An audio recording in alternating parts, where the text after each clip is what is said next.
Let's turn over to get some more analysis now from former Chief of Defense Staff General Tom Lawson, who has been listening in as the budget is tabled. General Lawson, it's great to have you with us.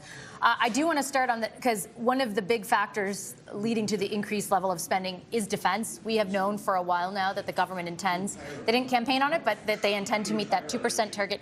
We have a number now over the 5-year horizon, $81.1 billion on a cash basis. That's a huge number. What does it mean in real terms to you as someone who oversaw our military for as many years as you did? Well, I mean, if you divide that over the 5 years, Vashi, that they're talking about, it's about a 45% increase in the budget. So I think that anybody who is interested in defense and security of Canada, I would hope it would be most Canadians, would be very excited about the government's intent here. And of course, the skeptics who are out there would look at this and say, how is the government going to get this money out onto the street? Do you have concern about that? Well, I think so. I mean, you know, as a military leader myself, there's one thing that the leadership team is going to care about, and is this sustained investment over the next 5 years? And it looks like it is. The reason I say that is when you set a budget, the military with the deputy minister will go ahead and give you the maximum amount of military capability that they can within that budget. But then, as we've seen over the recent years, 5 to 10% of that budget has been retrieved and taken back to work against the deficit. And that's so critical. There are no off-ramps. So that money, if it is sustained, is going to be extremely important in carrying defense to a new place in many different ways. General Lawson, what do you see as some of the major gaps? Because Annie Bergeron-Oliver mentioned in her budget item, when you look at things like submarines, I mean, there's still no money to allocate, you know, that cash for 12 submarines. Each of them costs about $1 billion each. Seeing that gap, is that concerning for you? Well, not really. Those very large procurements are amortized over decades that they're going to be in place. They're very, very expensive in accumulation.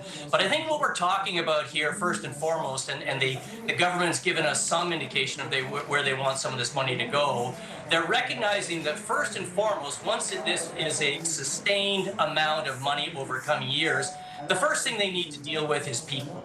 And a couple of years ago, one of the defense ministers said that the Canadian Armed Forces were in a death spiral.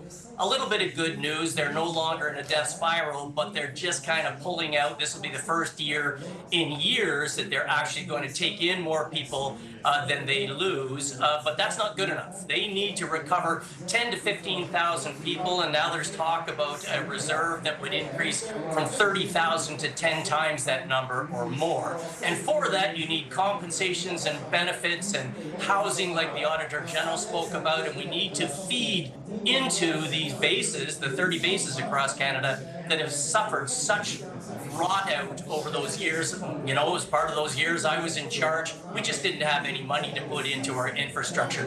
So that will take billions of this amount that's been talked about right here, and then we get into some of those shiny things that will bring new and very important capabilities to the Canadian Armed Forces. I'm glad you mentioned recruitment. We know that about $20.4 billion over 5 years of that $81 billion is going to be going to things such as recruitment and retention, including pay raises. We know that there are tens of thousands, hundreds of thousands of people who apply to try to be part of the CAF, but they don't make it in.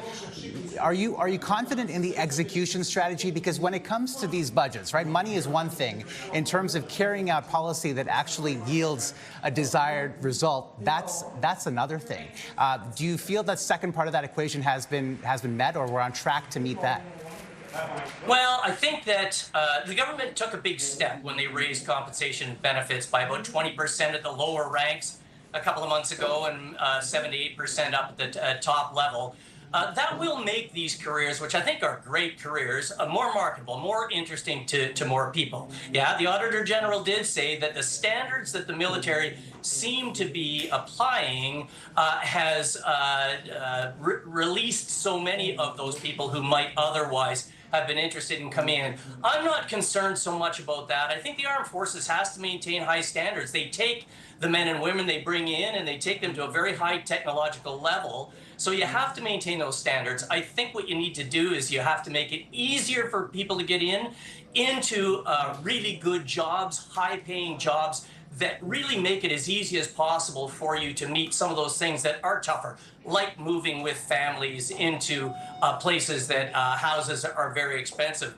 They're doing a lot of things online that weren't in place when I was Chief of Defense, creative ways to make it easier for you to join the military if you'd like to do so, that don't involve heading into a recruiting center as much and meeting the big, scary, burly sergeant, although you can still do that. And you may when you get to basic training. But I think there are a lot of things that are going to come in place that are going to, especially with this money we're talking about now, make these careers much more interesting to young men and women in Canada.